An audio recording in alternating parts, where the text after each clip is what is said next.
Hi, everyone. This is part 2 of the little video series I'm doing on how to get started with some fresh data and start your own project.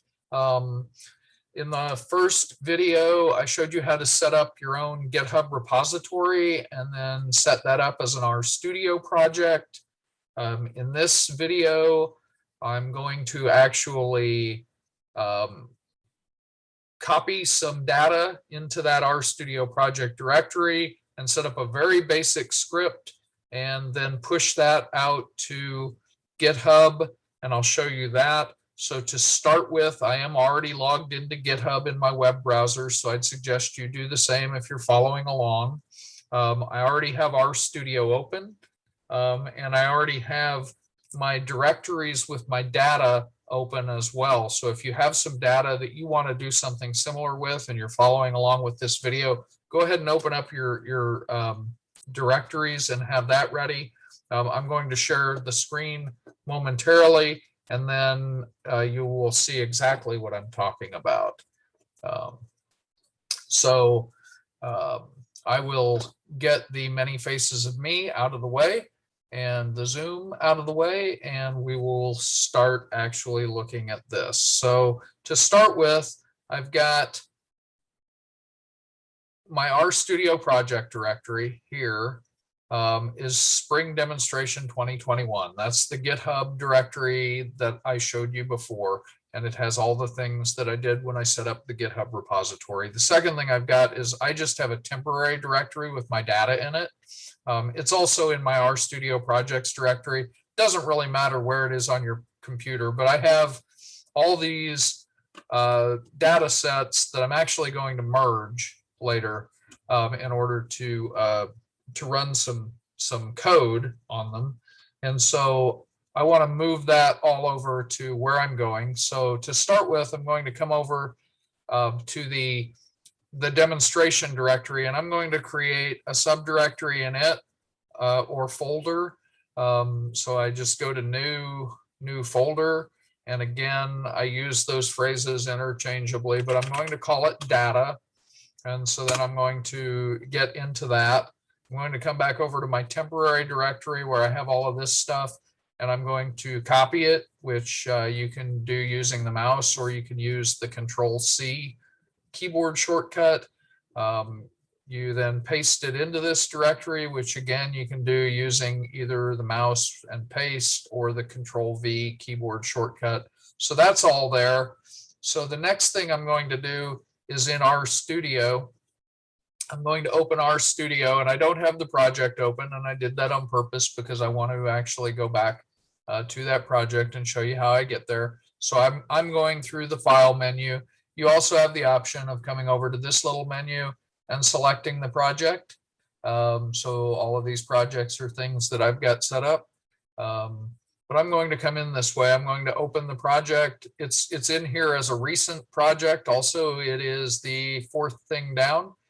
But I'm going to open it I guess the hard way, which is open projects. So I'm out in my documents folder, which is sort of where R defaults to opening. I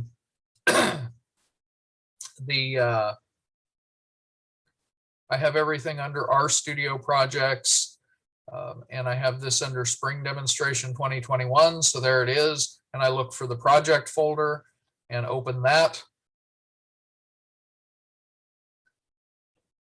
And give it just a moment to do its thing, and it is open.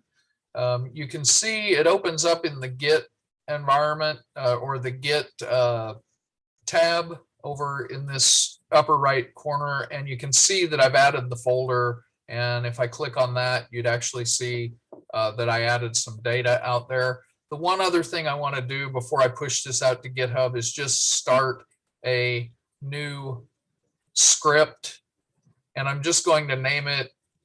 I'm going to do two things. First of all, I'm going to add that library that here library that I've talked to you about that makes it easy to load data, and then I'm going to save it and name it demonstration demonstration script.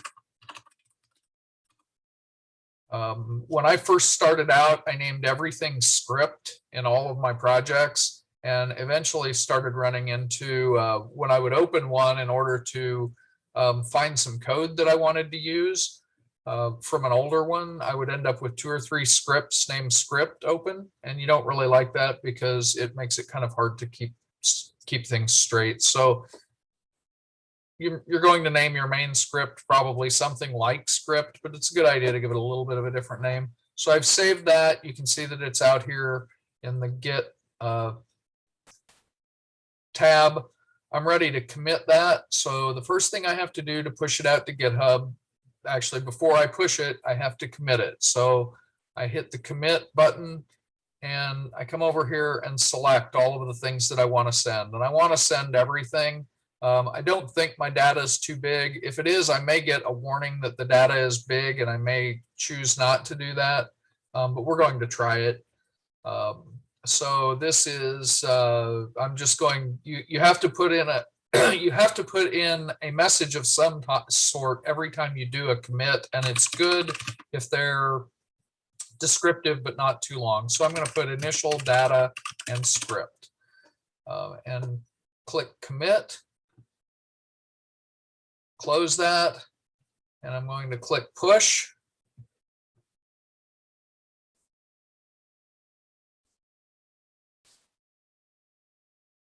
And hopefully it doesn't take too long. Hopefully my internet is working.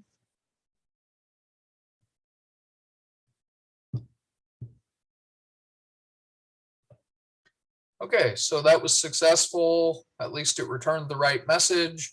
I'll close this down and I'm going to come over to my web browser.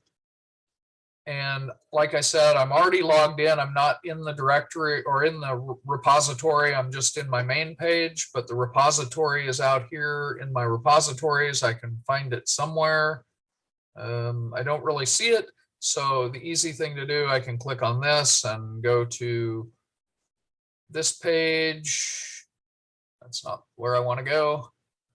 Let's see, I can come over here and go to my repositories this way. Hopefully it will come up. There it is. It's the very top one. So that's fairly easy.